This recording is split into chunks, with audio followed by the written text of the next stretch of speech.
अस्सलाम वालेकुम स्टूडेंट्स। आज हम एक नए टॉपिक लैंग्वेज प्रोसेसर, जिसे हम लैंग्वेज ट्रांसलेटर भी कहते हैं, उसके साथ आपकी खिदमत में हाजिर हैं।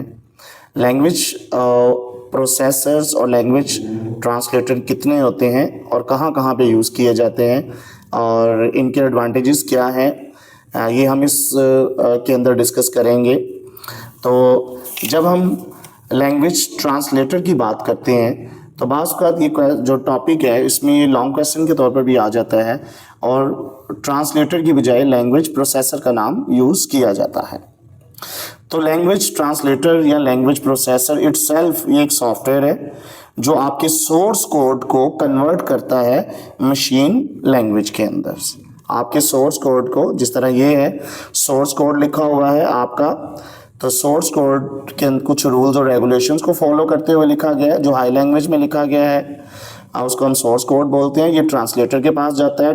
अगर इसमें कोई एरर नहीं है तो कंपाइलर इसका ऑब्जेक्ट कोड जनरेट कर देगा, जो आपको आगे 01 की फॉर्म में नज़र आ रहा है। ऑब्जेक्ट कोड की लेंथ ज़्यादा है जबकि सोर्स कोड की लेंथ कम है। तो इसमें हम सबसे पहले डिस्कस करते हैं कंपाइलर को स्टूडेंट्स। तो टाइप्स ऑफ ट्रांसलेटर में कंपाइलर को अपने 1 लाइन दें या 10 लाइनें दें या 50 लाइनें दें, ये तमाम की तमाम स्टेटमेंट्स को एक ही वक्त में 01 में चेंज कर देता है। इसकी स्पीड बहुत तेज़ है और मॉडर्न लैंग्वेजेस के अंदर कंपाइलर का यूज़ किया जाता है और कंपाइलर आपका ऑब्जेक्ट कोड भी जनरेट करता है। Program that contents convert the instructions of the high language into machine language as whole, यानी at a time तमाम लाइंस को।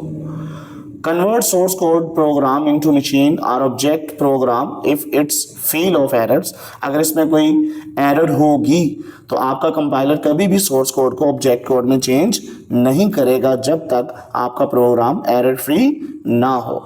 Object program can be executed many time without translating it again and again. जब object code generate हो जाता है तो उसको further translate नहीं किया जाता, बल्कि हम उसको नंबर ऑफ टाइम उस ऑब्जेक्ट कोड को दोबारा एग्जीक्यूट करवा सकते हैं।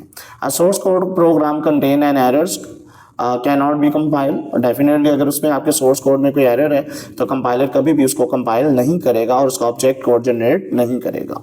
Compiler generate error message to describe the cause of errors.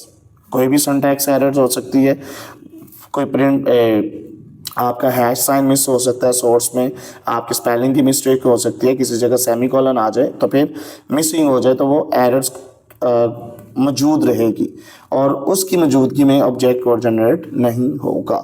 जैसे कि एग्जांपल में सोर्स कोड लिखा हुआ है, ये ट्रांसलेटर कंपाइलर के पास गया है और सोर्स कोड उसका जनरेट कर दिया गया है। इसके बाद है बेटा इंटरप्रेटर आपकी GW बेसिक जो ओल्ड लैंग्वेज थी उसके लिए यूज़ किया जाता था और इंटरप्रेटर भी एक ट्रांसलेटर है। ये स्टेटमेंट बाय स्टेटमेंट यानी एक वक्त में एक लाइन को 01 में चेंज करता जाएगा और अगर जिस लाइन में एरर आएगी पहले उस लाइन को एरर रिमूव करेगा, फिर उसको 01 में चेंज करेगा। तो translator one statement of source code program and execute it and the next statement is translated and goes on until end of the program। यानी statement by statement, step by step ये देखता जाएगा, जहां पर error free होगी उसको 01 में change करता जाएगा। Advantage over compiler is that an error found immediately. इसमें हम स्टेटमेंट बाय स्टेटमेंट क्योंकि सॉल्व कर रहे होते हैं इसलिए हमें एरर्स बहुत जल्दी से मिल जाती है और हम उसको इजीली रिमूव भी कर देते हैं।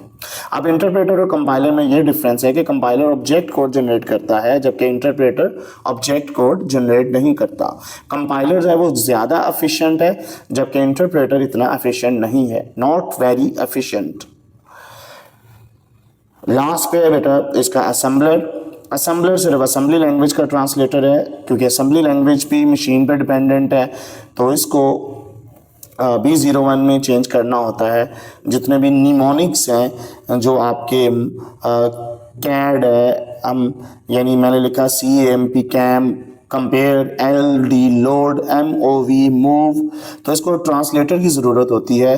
तो ट्रांसलेटर असेंबलर है जो असेंबली लैंग्वेज इसको 01 में चेंज करता है, ऑब्जेक्ट कोड जनरेट करता है और फिर दोबारा उसको ऑब्जेक्ट कोड से दोबारा असेंबली लैंग्वेज में चेंज करता है।